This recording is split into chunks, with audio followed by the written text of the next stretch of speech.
Late at night, having just finished overtime, I was on my way home. It's about a 45-minute drive to my house.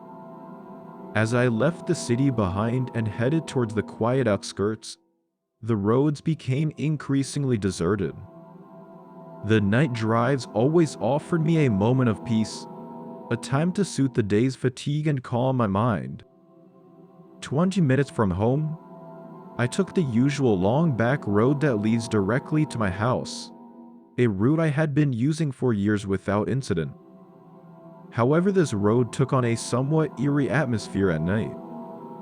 There were few street lighted, and dense forests lined both sides of the road.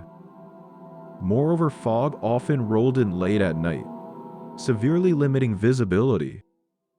One such night, I spotted a small blinking light through the fog, unable to discern its distance or which side of the road it was on. Slowing down as I approached, the light suddenly disappeared. At about 20 miles per hour, a small car emerged from the fog, pulling out from the side of the road and stopping right in front of me. With no time to react, my car lightly tapped the rear of theirs.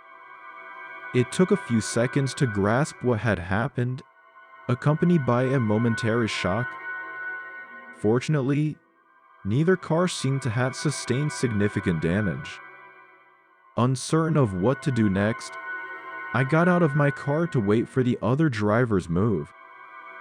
I could see movement inside their car, but couldn't make out what they were doing. My gaze was fixed on the other car. Its old and worn appearance, along with its headlights turned off, seemed to tell a story. Eventually, a man emerged slowly. He was middle-aged and quite large. "Are you okay? You pulled out pretty suddenly," I asked. The man behaved oddly, looking around nervously without making eye contact.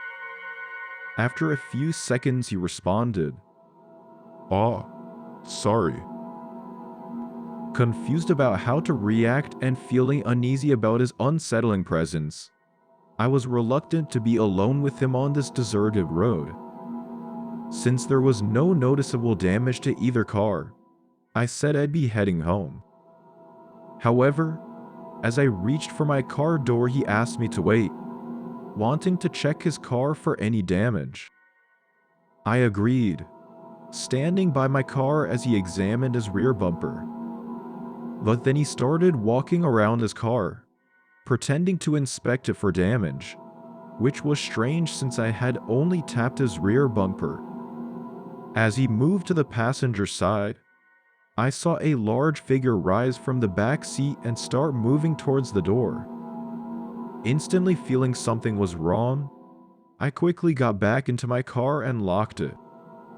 The man from the back door and the other man both began waving their hands, signaling me to stop.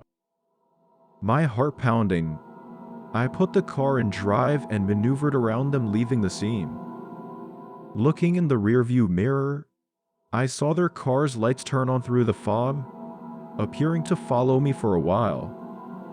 But after about 30 seconds, the lights gradually faded and finally disappeared from view. I stopped at a gas station close to my home and waited a while to ensure they weren't following me home. The car never passed by. After waiting for about 15 minutes, I felt safe enough to continue home. At the time, I hesitated to call the police, wondering if I was just overreacting. But reflecting on that night, the encounter feels increasingly ominous. I'm still unsure what their intentions were, but the thought that something very dangerous could have happened, had I not reacted quickly enough, sends chills down my spine. I also regret not reporting the incident, worrying that they might have stopped following me to try and trap someone else.